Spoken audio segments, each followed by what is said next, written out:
ठीक है। चलें, तो आज हम लोग अपना नया चैप्टर स्टार्ट करते हैं। ये हमारे पेपर 2 का एक बहुत इंटरेस्टिंग और बहुत छोटा सा चैप्टर है, ठीक है। बहुत डिटेलिंग नहीं है, बहुत लेंथी चैप्टर नहीं है, लेकिन अच्छा चैप्टर है, मतलब मजेदार सा चैप्टर है, ठीक है। अगेन हमारे पास ऑफेंसेस होते हैं सेक्शन 2 के पेपर 2 के अंदर। तो हमारे पास ये वन ऑफ द ऑफेंसेस है, one of the criminal offences है, जिसका नाम है मेकिंग ऑफ विदाउट पेमेंट, ठीक है। आप सब लोग इतने पढ़े लिखे लोग हैं कि आप लोगों को थोड़ी बहुत अंग्रेजी तो आती है, ठीक है। इस बात का मतलब क्या है मेकिंग ऑफ विदाउट पेमेंट? आपने पेमेंट देनी थी। लेट्स से आप एक ग्रोसरी स्टोर के अंदर गए, आप ग्रोसरीज करने के लिए वहां पे गए, वहां पे आपने पेमेंट करनी थी, बट आप पेमेंट किए बगैर वहां से चले गए। तो आपने कौन सा ऑफेंस कमिट किया? आपने कमिट किया making off without payment. That means that you left the place without paying for the cost, for the services और for the goods that you have obtained, ठीक है। नाउ क्योंकि आपने गुड्स और services लिए थे और जाहिर सी बात है कि आपने वहां पे पेमेंट करनी थी, लेकिन आपने पेमेंट नहीं की, that means that is making off without payment, ठीक है। ये थेफ्ट नहीं है, ये क्या है? मेकिंग ऑफ विदाउट पेमेंट, ठीक है। अब मेकिंग ऑफ विदाउट पेमेंट हमारे पास एक क्रिमिनल ऑफेंस है, ठीक है। और आप सबको पता है कि क्रिमिनल ऑफेंसेस को हम लोग एक बहुत सिंपल तरीके से पढ़ते हैं, ठीक है। हम डिवाइड करके पढ़ते हैं। कैसे डिवाइड करके पढ़ते हैं? हर ऑफेंस को समझने के लिए आपको उसकी 3 बातें पता होनी चाहिए। ये बात आप लोगों को पता है। कौन सी 3 बातें? पहला है उसका एक्टिसरिया, दूसरा है उसका मेंजरिया, और तीसरा है उसकी सेंटेंसिंग। यानी कि अगर आपने किसी भी ऑफेंस को समझना है, उसको याद करना है, उसके बारे में जानना है, तो आपको उसकी 3 बातें पता होनी चाहिए। कौन सी 3 बातें? ये बात कि उस ऑफेंस का एक्टिसरिया क्या है, यानी कि उस ऑफेंस का फिजिकल एलिमेंट क्या है। दूसरा, उसका मेंजरिया, यानी कि उस क्राइम का मेंटल एलिमेंट क्या है। और तीसरा, सेंटेंसिंग, यानी कि अगर तो एक बंदे के ऊपर ये बात प्रूव हो जाती है कि उसने ये पर्टिकुलर ऑफेंस कमिट किया है, तो उसको क्या सजा मिलेगी, उसको क्या सेंटेंसिंग मिलेगी। ये है हमारे एक ऑफेंस को पढ़ने का तरीका। तो इन अ वेरी सिमिलर वे हम लोग मेकिंग ऑफ विदाउट पेमेंट को भी बिल्कुल वैसे ही पढ़ेंगे। पहले हम पढ़ेंगे मेकिंग ऑफ विदाउट पेमेंट का एक्टिसरिया क्या है, फिर हम पढ़ेंगे कि उसका मेंजरिया क्या है, और फिर हम पढ़ेंगे उसके लिए सेंटेंसिंग क्या होती है, ठीक है। बट आपको ये बात समझ में आ गई कि मेकिंग ऑफ विदाउट पेमेंट होता क्या है, ठीक है। आपसे पेमेंट रिक्वायर्ड थी, बट आपने एज रिक्वायर्ड पेमेंट नहीं की। इस बात को पढ़ के ही समझ में आ रहा है। डन। नाउ हम पढ़ना शुरू करते हैं और आप नोट डाउन करना शुरू करेंगे that this offence is set out under section 3 of the theft act 1978, ठीक है। हमारे पास जो थेफ्ट एक्ट 1978 है, अच्छा ये बहुत इंपॉर्टेंट बात है, तो आपके पास 2 थेफ्ट एक्ट है। एक है आपके पास थेफ्ट एक्ट 1968 जिसके अंदर कुछ ऑफेंसेस सेट आउट है, और दूसरा है हमारे पास थेफ्ट एक्ट 1978 जिसके अंदर दूसरे type of offences set out है। तो आप जब पढ़ रहे होंगे तो आपने याद रखना है कि कौन सा 78 के अंदर सेट आउट है और कौन सा 68 के अंदर सेट आउट है, ठीक है। तो हमारे पास जो मेकिंग ऑफ विदाउट पेमेंट है, ये सेट आउट है हमारे under section 3 of the theft act 1978। जो बात मैंने आपसे कही उस बात को मैंने यहाँ पे लिख के दिखा दिया। ये मेकिंग ऑफ विदाउट पेमेंट होती क्या है? A person fails to pay at the time of payment expected. जी ज़ारा, 68 का क्या कह रही हैं हम? 1968। मैं ये कह रही हूँ कि हमारे पास ना 2 थेफ्ट एक्ट है ज़ारा। एक है हमारे पास थेफ्ट एक्ट 1968 और एक है हमारे पास थेफ्ट एक्ट 1978। जो थेफ्ट है और रॉबरी वगैरह है वो हमारे पास थेफ्ट एक्ट 1968 के अंदर है, और जो है वो ये मेकिंग ऑफ विदाउट पेमेंट और आगे जो हम लोग ऑफेंसेस पढ़ेंगे उनमें से कुछ ऑफेंसेस हमारे पास 1978 के अंदर है। तो आपने डेट का ख्याल रखना है। सही ज़ारा? ओके। नाउ जो बात मैंने आपसे कही कि मेकिंग ऑफ विदाउट पेमेंट होती क्या है, वो मैंने यहाँ पे लिख के दिखा दिया। That a person fails to pay at the time of payment expected. जिस वक्त आपसे पेमेंट एक्सपेक्ट की गई थी, फॉर एग्जांपल आप गए अपनी ग्रोसरी लेने के लिए, ग्रोसरी लेते हुए जाहिर सी बात है जब आप बिलिंग करवाते हैं तो आपसे पेमेंट एक्सपेक्ट करते हैं। वो एक्सपेक्ट करते हैं कि आप पेमेंट यहाँ पे देंगे और फिर आप आगे जाएंगे। But at the expected time if आपने पेमेंट नहीं किया, आप उस जगह से चले गए, दैट मीन्स कि आपने क्या कमिट किया है? आपने making off without payment commit किया है। डन। लेकिन बस ये तो बहुत एक वेग सी बात है ना कि बस अ person fails to pay at the time of payment. बिल्कुल सही कह रहे हैं, एक बहुत इनकम्प्लीट, बहुत वेग सी बात है। हम सबको पता है कि हमारे पास एक ऑफेंसेस की डेफिनेशन होती है। हमने थेफ्ट के लिए एक डेफिनेशन पढ़ी है, हमने रॉबरी के लिए एक डेफिनेशन पढ़ी है, तो जाहिर सी बात है कि कोई ना कोई डेफिनेशन हमारे पास मेकिंग ऑफ विदाउट पेमेंट के लिए भी होगी। आए उसको देखते हैं। ये हमारे पास बहुत प्यारे से नोट्स हैं हमारे, ठीक है। इसके अंदर हमारे पास एक डेफिनेशन लिखी हुई है और हम इस डेफिनेशन को बहुत आराम आराम से पढ़ेंगे, ठीक है। देखते हैं। A person who knowingly that the payment on the spots for any goods supplied or services done is required or expected from him.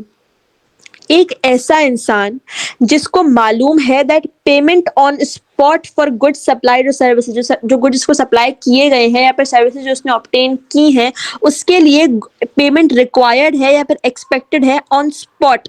ये उस बात को, उसको नॉलेज है उस बंदे को, ठीक है।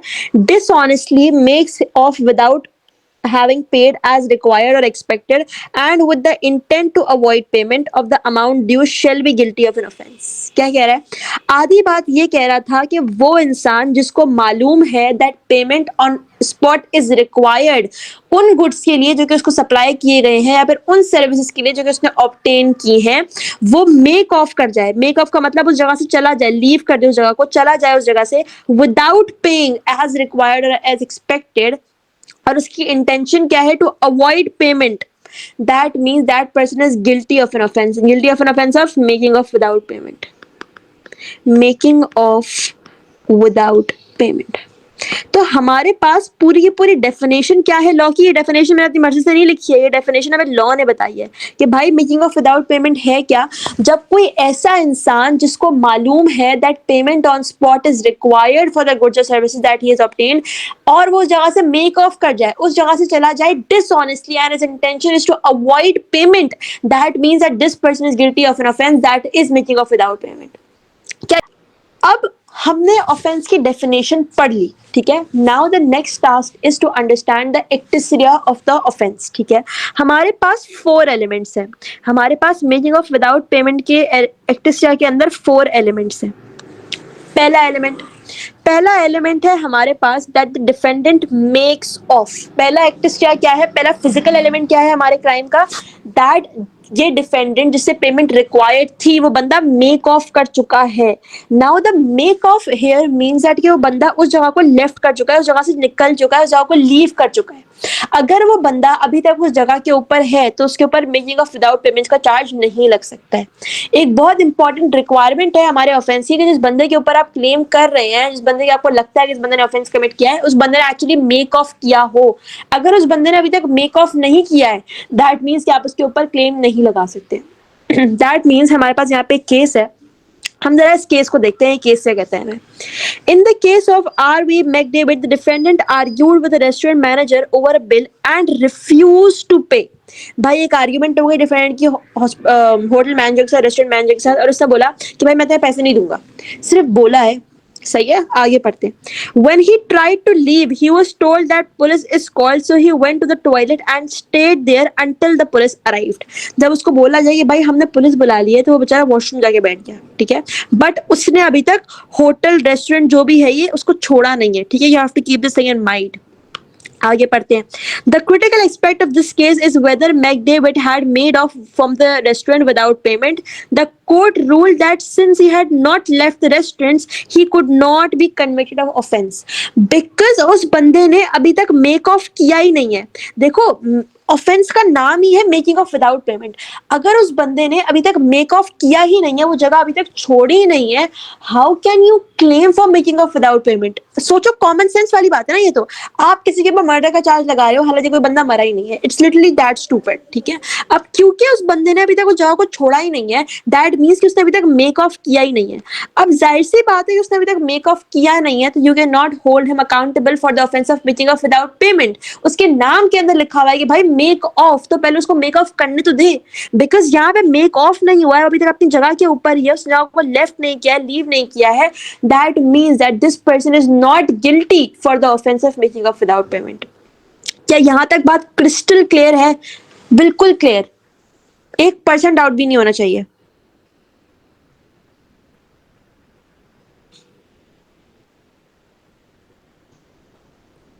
जी अमान,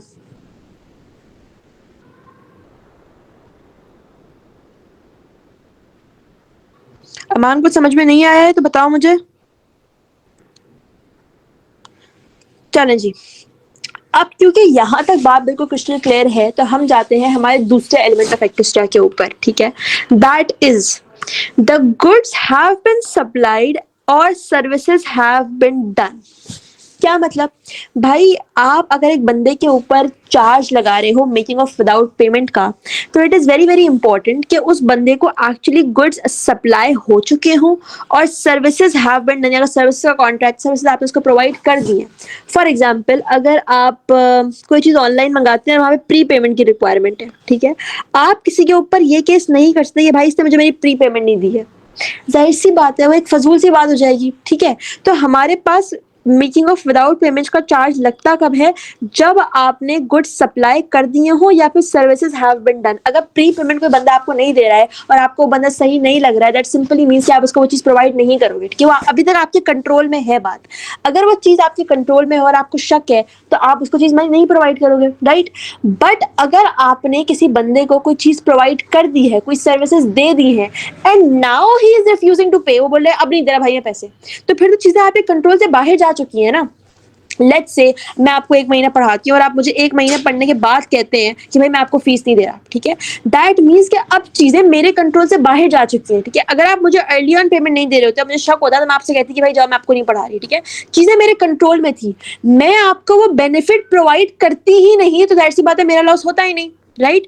बट नाउ 1 महीना गुजर चुका है, आपने 1 महीने की क्लासेस ले रही है, सब कुछ हो चुका है। नाउ यू आर सेइंग कि I don't want you to pay, मैं आपको पे नहीं कर रहा, ठीक है। Now if you refuse to pay, that means कि चीजें मेरे कंट्रोल से बाहर हैं। I can not get my benefit back. जो बेनिफिट मैंने आपको प्रोवाइड किया, जो मैंने आपको पढ़ाया, मैं आपके दिमाग से वो बात निकाल तो नहीं सकती। That means I can not get my benefit back. Now if I can't get my benefit back, तो जाहिर सी बात है कि मैं आपको क्लेम करूंगी भाई मुझे मेरे पैसे ला के दो, मुझे कुछ तो बेनिफिट दो ना। अगर मैंने आपको बेनिफिट दिया तो you have to pay me a certain amount of fees, right? Now the goods have been supplied or the services have been done, और अब आप मुझे पैसे नहीं दे रहे हो, तब मैं आपके ऊपर मेकिंग ऑफ विदाउट पेमेंट का चार्ज लगा सकती हूँ। मैं पढ़ाने से पहले आपके ऊपर चार्ज नहीं लगा सकती थी, मैं एक ऑर्डर की प्री डिलीवरी के ऊपर आपके ऊपर चार्ज नहीं लगा सकती थी। Now because the goods have been supplied और the services have been done, now only I can claim for my money. Does this make sense? Zara, Aman? Now again we have a case, आ जाए देखते हैं इसको। In the case of Procton v Metropolitan Police, the defendant was too drunk to direct the taxi driver to his house, and his intoxicated state eventually tried to leave the taxi before the destination have been reached. हाँ, upon seeing the defendant try to leave, the taxi driver took the defendant to the police station. Now हुआ क्या है भाई कि एक defendant जो कि बहुत ड्रंक था, उसने टैक्सी ड्राइवर को डायरेक्ट करा, ठीक है, अपने हाउस के। बट वो हाउस तक पहुंचने से पहले ही टैक्सी से निकलने की कोशिश कर रहा था, and obviously without paying the money, ठीक है। अब टैक्सी ड्राइवर ने देखा कि भाई इसको पैसे नहीं देने वाला, तो ये पुलिस स्टेशन ले गया उसको, ठीक है। नाउ हुआ क्या, the defendant could not be guilty of making off without payment as the journey was not complete. यहाँ पे एक बहुत इंपॉर्टेंट पॉइंट क्या है कि सर्विसेज, जिन सर्विसेज की आप बात कर रहे हो, वो सर्विसेज अभी तक कंप्लीट नहीं हुई है। The service have not been provided. Now if the service is not complete, then you can not claim for making off without payment का चार्ज। वाई? बिकॉज जाहिर सी बात है कि अभी तक आपने सर्विस प्रोवाइड की नहीं है ना, अभी तक आपने उसको अपने घर तक छोड़ा नहीं है। बिकॉज यहाँ पे क्या कह रहा है, the defendant had not been driven home. अगर सर्विस अभी तक कंप्लीट नहीं है, that means services have not been provided completely. अगर वो चीज प्रोवाइड की नहीं गई है, then how can you claim for the money? Because requirement क्या है, that the goods have been supplied और the services have been done. If वो दोनों बातें हुई नहीं है, then how can you claim for your money, right? तो एक बहुत इंपॉर्टेंट एलिमेंट क्या है हमारे एक्टिस्ट्रिया का, एक बहुत इंपॉर्टेंट एलिमेंट है हमारे एक्टिस्ट्रिया का कि भाई the services have been done और the goods have been supplied. Done and dusted? यहाँ तक बात समझ में आती है सबको? अगर बोलेंगे तो आगे बढ़ेंगे, वरना हम रुक जाएंगे यहाँ पे। ज़ारा, क्रिस्टल क्लियर है? आगे बढ़ जाऊं?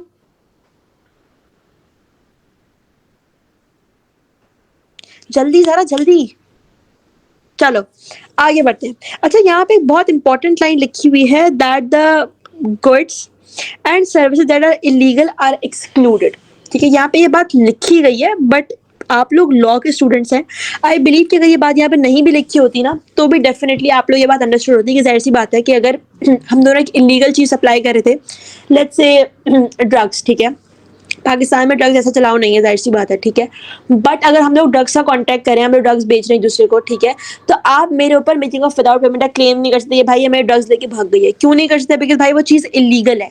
अगर कॉन्ट्रैक्ट, जिस चीज़ की आप बात करें, जिस सर्विस की आप बात करें, वो सर्विस इलीगल है, तो डेफिनेटली बात है आप ऑफेंस का चार्ज कर ही नहीं सकते। अगर आप जाएंगे वो आपके ऊपर केस कर देगा कि भाई तुम गलत चीज़ सप्लाई कर कैसे रहते हैं, ठीक है। This is basically common sense, but still अभी आप छोटे हैं तो मैंने आप लोगों के लिए ये बात लिख दी है। डन, चले भाई वापस से जाते हैं हम लोग। That payment is required on spot, ठीक है। अगर आप मेकिंग ऑफ विदाउट पेमेंट का चार्ज लगा रहे हैं तो जाहिर सी बात है कि बहुत इंपॉर्टेंट एलिमेंट है, payment is required on spot, यानी कि जिस गुड्स, जिस सर्विसेज के लिए आप केस कर रहे हैं उसकी पेमेंट ऑन स्पॉट रिक्वायर्ड थी। नाउ लेट्स से आपने किसी ऑनलाइन वेबसाइट के थ्रू एक मोबाइल फोन ऑर्डर किया एंड द मोबाइल फोन की पेमेंट वाज एन इंस्टॉलमेंट, ठीक है, तो जाहिर सी बात है कि वो आपसे एक्सपेक्ट नहीं करेगा कि आप उसको पूरी की पूरी पेमेंट ऑन स्पॉट दो, ठीक है। That means payment on spot is not required, क्योंकि जाहिर सी बात है वो इंस्टॉलमेंट्स के ऊपर है कॉन्ट्रैक्ट, ठीक है। अब आपने उसको एक पेमेंट दी और वो आपके ऊपर केस कर रहा है कि भाई इसने मेरा मोबाइल रख लिया making off without payment. Court बोलेगा भाई तू पागल है, अगर पेमेंट ऑन स्पॉट रिक्वायर्ड ही नहीं तो तुम कैसे उसके ऊपर केस कर सकते हो भाई। If you go to a grocery store या फिर आप कोई चीज खरीदने जा रहे हैं, आप नॉर्मल जनरल स्टोर पे जा रहे हैं, तो वहां पेमेंट ऑन स्पॉट रिक्वायर्ड होती है, ठीक है। आप कोई ऑनलाइन ऑर्डर मंगाते हैं, फिर शायद पेमेंट ऑन स्पॉट रिक्वायर्ड होती है। लेकिन अगर कोई चीज इंस्टॉलमेंट्स के ऊपर है तो जाहिर सी बात है कि उस पर पेमेंट ऑन स्पॉट रिक्वायर्ड नहीं है। अगर पेमेंट ऑन स्पॉट रिक्वायर्ड नहीं है तो सामने वाला बंदा आपके ऊपर केस भी नहीं कर सकता है कि भाई मेकिंग ऑफ विदाउट पेमेंट क्या है। This was again very common sense वाला पॉइंट, बट ये हमारे ऑफेंस का पार्ट है, ठीक है। This is one of the very important elements of actus reus. I believe कि हमारे पास इसके लिए भी एक केस है, बिल्कुल है, आ जाए देखते हैं इसको। Again a very interesting case, ठीक है। क्या कहता है ये? That in the case of R versus Vincent, the defendant stayed at two hotels and did not pay his bills. He said that he had arranged with each hotel to pay when he could. This means that payment on spot was not required. His conviction was squashed, यानी कि conviction उसकी cancel हो गई थी, उसको not guilty बोला गया था, ठीक है। Now what is actually happening here? क्या हुआ है यहाँ पे? ज़रा का लगता है नेट ऑफ गया, नेवर माइंड। हुआ क्या है यहाँ पे? दैट डिफेंडेंट, जो एक डिफेंडेंट था हमारे पास, वो दो होटल्स के अंदर रहा था, ठीक है, और इसने दोनों में से किसी भी होटल का बिल पे नहीं किया था। अब उसके अगेंस्ट क्लेम हुआ कि भाई उसने जो है वो मेकिंग ऑफ विदाउट पेमेंट किया है, बिकॉज जाहिर सी बात है अगर आप होटल से चेकआउट करते हैं तो यू हैव टू पे द फीस, जो भी आपने वहाँ पे रहने की कॉस्ट आपको बेयर करनी पड़ी, आपको पे करनी पड़ेगी, राइट। अब आप रेस्टोरेंट से चेकआउट कर रहे हैं और आपने बिल नहीं पे किया तो उसके बाद मेकिंग ऑफ विदाउट पेमेंट का केस लगा दिया। उसने क्या बोला? उसने ये बोला that he arrange with each hotel, यानी कि दोनों होटल से उसकी पहले ही बात हो चुकी है that he will pay when he could. That means कि अगर आपने मुझे पहले ही कह दिया है कि मिस मैं आपको इस सर्टेन पीरियड के ऊपर फीस दूंगा अपनी और मैं आपको पहले मेकिंग ऑफ विदाउट पेमेंट का चार्ज कर दूं, तो मैं नहीं कर सकती, because payment on spot required नहीं है। मैंने आपसे खुद कहा है कि आप मुझे इस पीरियड के ऊपर पेमेंट कर देना। तो इन वेरी सिमिलर वे क्या हुआ है कि रेस्टोरेंट के अंदर भी होटल वालों से उनकी अरेंजमेंट हो चुकी थी कि वो तब पे करेगा when he could. That means that at the point when he left the restaurant और the hotel, whatever the case is, उस टाइम पीरियड के ऊपर पेमेंट ऑन स्पॉट रिक्वायर्ड नहीं थी।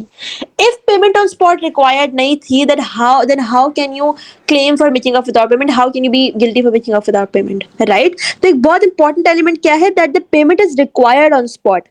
अगर पेमेंट ऑन स्पॉट रिक्वायर्ड होती और फिर उसने पेमेंट नहीं की होती, फिर हम उसके ऊपर क्लेम कर देते कि भाई इसने हमारे यहाँ पे पैसे चोरी करे, ठीक है।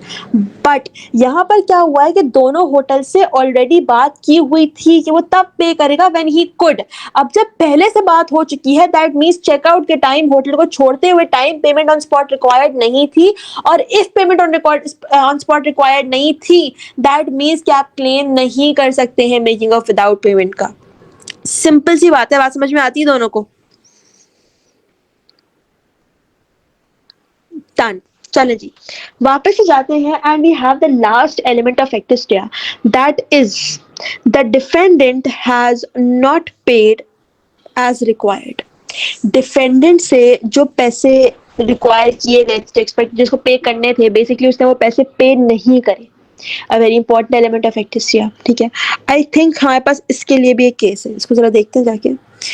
No, we don't have a case for that. Simple case of failing to pay as required in return for the goods and services supplied. ठीक है, basically आपने goods ले लिए हैं, आपने services ले लिए हैं, and now you are not paying for those goods or the services that you have obtained. Done.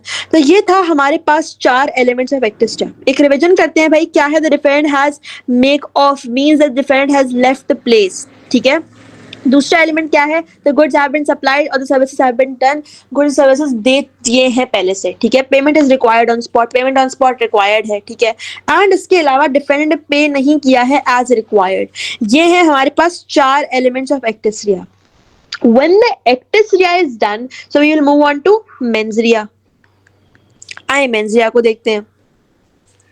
Mains रिया के अंदर 3 इंपॉर्टेंट एलिमेंट्स। पहला है हमारे पास डिसऑनेस्टी। ठीक है, लेकिन डिसऑनेस्टी तो बस हमने पहले भी कहीं पढ़ा हुआ है ना? बिल्कुल पढ़ा हुआ है, हमने थेफ्ट पढ़ के आए हैं हम लोग। क्या मतलब है? ठीक है, थेफ्ट के अंदर हमने डिसऑनेस्टी को बहुत डिटेल के अंदर पढ़ा था, और हमने क्या पढ़ा था? That what is dishonesty. एक इंसान का बिहेवियर डिसऑनेस्ट है या फिर नहीं है, ये हम कैसे जज करेंगे? ये हम जज ऐसे करेंगे कि भाई क्या एक बंदे का जो एक्शंस है वो एक रीजनेबल ऑर्डिनरी बंदे के पॉइंट ऑफ व्यू से कैसे है। लेट्स से एक ऑर्डिनरी बंदा अगर उसको बाहर रोड पे पैसे मिलने में मिलते तो वो डायरेक्टली अपने जेब में वो पैसे नहीं रख लेता। ठीक है, एक ऑनेस्ट इंसान, एक रीजनेबल इंसान कुछ कोशिश करता उस बंदे को ढूंढने की, कुछ आसपास लोगों से पूछता कि भाई आपके पैसे तो नहीं है, आपके पैसे तो नहीं है। ठीक है, हम एक इंसान के एक्शंस को जज कैसे करते हैं? From the point of view of a reasonable honest man. ठीक है, ये बेसिकली हमारे पास क्या होता है? ये हमारे पास एक टेस्ट होता है डिसऑनेस्टी का, जिसको हम बहुत डिटेल के अंदर पढ़ के आ चुके हैं हमारे थेफ्ट चैप्टर के अंदर। सबको याद है ये वाली बातें या भूल चुके हैं सब कुछ? ऑनेस्टी एक बहुत इंपॉर्टेंट एलिमेंट है हमारे पास मेकिंग ऑफ विदाउट पेमेंट का, यानी कि जिस बंदे ने पेमेंट को अवॉइड किया है उसने डिसऑनेस्टली पेमेंट को अवॉइड किया हो। राइट नाउ डिसऑनेस्टी क्या होती है जरा हमने पढ़ी है हमारे थेफ्ट के चैप्टर के अंदर कि डिसऑनेस्टी मैं कैसे जज करूंगी कि जरा ने जो काम किया वो काम डिसऑनेस्ट है या फिर ऑनेस्ट है। मैं ऐसे जज करूंगी कि भाई क्या कोई भी रीजनेबल इंसान, कोई भी ऑनेस्ट आदमी, कोई भी ऑर्डिनरी बंदा ऐसा काम करता। ठीक है, तो इस तरीके से मैं चेक करूंगी कि ज़ारा का काम सही है या फिर ज़ारा का काम गलत है। बात समझ में आती है ज़रा? ये एक डिसऑनेस्टी टेस्ट है जिसको हमने पढ़ा था ज़रा थेफ्ट के चैप्टर के अंदर। दूसरा एलिमेंट क्या है हमारे पास? दूसरा एलिमेंट है हमारे पास that the knowledge that payment is required on spot. अच्छा, this is a very very very important element. सोचो एक बंदा आपके ऊपर केस कर रहा है कि भाई इसने मेकिंग ऑफ विदाउट पेमेंट किया है, बट आपको पता ही नहीं था that payment is required on spot. ठीक है, आपको नॉलेज ही नहीं थी। ठीक है, तो अगर आपको नॉलेज नहीं थी कि भाई making off without payment required है यानी कि पेमेंट ऑन स्पॉट रिक्वायर्ड है, दैट मीन्स कोई आपके अगेंस्ट क्लेम भी नहीं कर सकता। तो मेंस रिया का एक बहुत इंपॉर्टेंट एलिमेंट क्या है कि आपके पास नॉलेज थी कि payment on spot is actually required, and if you had the knowledge that भाई payment on spot is required, तो जाहिर सी बात है और फिर भी आप उस पेमेंट को अवॉइड कर रहे हैं तो फिर आपके अगेंस्ट क्लेम जाएगा। डन। तो नॉलेज होना बहुत इंपॉर्टेंट है that the payment is required on spot. Done. दूसरा एलिमेंट क्या कहता है भाई? An intention to avoid payment. This is a very important element, very important element, very important. ठीक है, नाउ क्या कह रहा है ये कह रहा है कि भाई आपकी इंटेंशन होनी चाहिए थी टू अवॉइड पेमेंट। इनिशियली हमारे पास क्या हुआ था कि हमने बस ये देखा था कि उसने टेम्परेरी टाइम पीरियड के लिए भी अगर पेमेंट को अवॉइड किया है that is also an offence. लेकिन फिर हमारे पास एक केस आया था, ये था हमारे पास ये वाला केस था आर वर्सेस एलन। इसके अंदर हमें पता चला कि भाई कोर्ट कहता है कि intention to avoid payment permanently होनी चाहिए। मतलब कि अगर मैं अमान के अगेंस्ट केस करूँ कि अमान ने मेरे पैसे नहीं दिए हैं, तो अमान की इंटेंशन होनी चाहिए कि मैं उसको कभी भी पैसे नहीं दूंगा। मतलब मैं अगर एक रेस्टोरेंट से निकल गया तो मैं उस रेस्टोरेंट में दोबारा नहीं आऊंगा। अगर मैंने जनरल स्टोर के पैसे नहीं दिए तो मैं वापस जनरल स्टोर में आऊंगा ही नहीं। ठीक है, ताकि मैं फंसू ही नहीं। तो अमान की इंटेंशन क्या है? टू नेवर पे दैट अमाउंट। ठीक है, अगर अमान की इंटेंशन है टू नेवर पे दैट अमाउंट, परमानेंटली नॉट पे दैट अमाउंट, दैट मीन्स कि अब मैं उसके अगेंस्ट क्लेम कर सकती हूँ। We have a case. Let's see this case. ठीक है, R versus Ellen. The defendant left hotel without paying 1286 bill. When questioned, the defendant claimed that he genuinely intended to pay the amount in the near future as he was expecting to receive sufficient money to cover the bill from business transactions. The court ultimately squashed the defendant's conviction. The court believed that the defendant did not intend to pay the debt, therefore his actions did not constitute dishonesty, making off without payment. उस बंदे की intention क्या थी कि जब मेरे पास business transaction से पैसे आ जाएंगे तो मैं ये अमाउंट पे कर दूंगा, यानी कि उसकी अमाउंट, उसकी जो इंटेंशन है वो परमानेंटली नहीं है अवॉइड करने की, ठीक है। अगर उसकी इंटेंशन परमानेंटली अवॉइड करने की नहीं है, दैट मीन्स कि उसके against making off without payment का चार्ज सक्सेसफुल नहीं हो सकता है। तो बहुत इंपॉर्टेंट रिक्वायरमेंट क्या है कि एक तो आपकी इंटेंशन होनी चाहिए अवॉइड करने की, लेकिन आपकी इंटेंशन क्या होनी चाहिए कि मैं परमानेंटली उस पैसों को कभी दूंगा ही नहीं, अब बस रात गई बात गई वाला सीन है, ठीक है। अगर ये वाला सीन है तो फिर आपके against making off without payment का क्लेम सक्सेसफुल होगा, वरना नहीं होगा। अगर आपका एक ऑनेस्ट बिलीव था कि जब मेरे पास पैसे आ जाएंगे तो मैं वापस कर दूंगा या कर दूंगी, दैट मीन्स कि आपके अगेंस्ट वाला क्लेम नहीं हो सकता है। Is it crystal clear? क्या होता है नेट वाज इशूइंग, हाँ नेट का दूसरा इशू होता है, कोई बात नहीं मान। चलो, हमने पढ़ लिया कि हमारे पास एक्टिस्टियस क्या है, हमने पढ़ लिया कि हमारे पास मेंजरिया क्या है। Now the last element is sentencing. भाई आपका ऑफेंस के लिए फिजिकल एलिमेंट भी मौजूद है, आपका ऑफेंस के लिए मेंटल एलिमेंट भी मौजूद है। तो जाहिर सी बात है, अगर गुनाह किया है तो उस गुनाह की सजा भी तो मिलेगी ना। अगर एक क्राइम किया है, एक ऑफेंस किया है, then you have to bear the sentencing as well, you have to bear the punishment as well, right? The last element is sentencing, ठीक है। सेंटेंसिंग बहुत छोटा सा है हमारे पास, ठीक है। सेंटेंसिंग है क्या हमारे पास कि हमारे पास जो मेकिंग ऑफ विदाउट पेमेंट है वो एक ट्राइबल आइदर वे ऑफेंस है। ट्राइबल आइदर वे ऑफेंस क्या होता है? Can be tried either way, can be tried either way, पता है आप सबको। This can be tried in the magistrate court as well and in the crown court as well. Then the maximum sentencing for the making of without payment is 2 years of imprisonment. The maximum sentence for making of without payment is 2 years of imprisonment. Done. ये हो गया हमारे पास पूरा का पूरा offence. कोई ऐसी बात समझ में नहीं आई हो इसके अंदर? कोई भी ऐसी बात जो मुश्किल लगी हो, समझ में नहीं आई हो, या बहुत समझदार लोग हैं आप?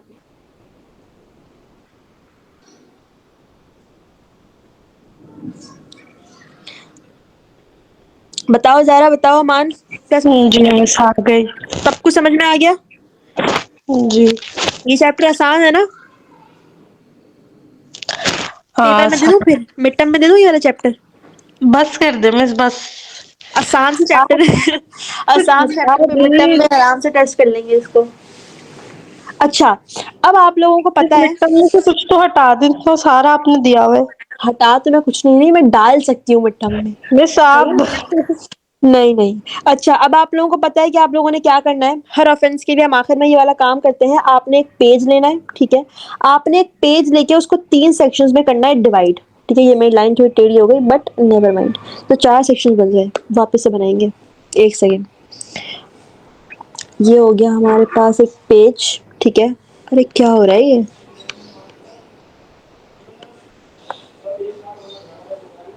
नहीं बताया, वो नहीं चाह रहा अभी आप हमें बताएं बस।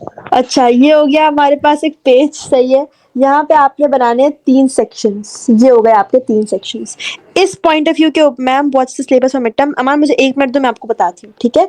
ये हो गया हमारे पास, यहाँ पे आपने लिखना है एक्टिसियस, ठीक है। फिर आपने यहाँ पे लिखना है मेंजरिया, और यहाँ पे आप लिखेंगे सेंटेंसिंग। बेसिकली आपने क्या करना है, आपने एक समरी बनानी है पूरे के पूरे ऑफेंस की। हर ऑफेंस की आपके पास एक समरी होनी चाहिए है। ये आपकी बहुत हेल्प करेगी आपके रिवीजन टाइम पीरियड के ऊपर, ठीक है। हर ऑफेंस की आपके पास एक समरी होनी चाहिए है। एक्टिस्ट्रिया, मेंजरिया, सेंटेंसिंग, एक्टिस्ट्रिया, मेंजरिया, सेंटेंसिंग। अगर आपको एक ऑफेंस की ये तीनों बातें पता है, दैट मीन्स कि आपको उस ऑफेंस के बारे में सब कुछ पता है। Done dusted. अब इसको जरा ऑफ करते हैं रिकॉर्डिंग को, और मेहमान आपको सिलेबस बताती हूँ।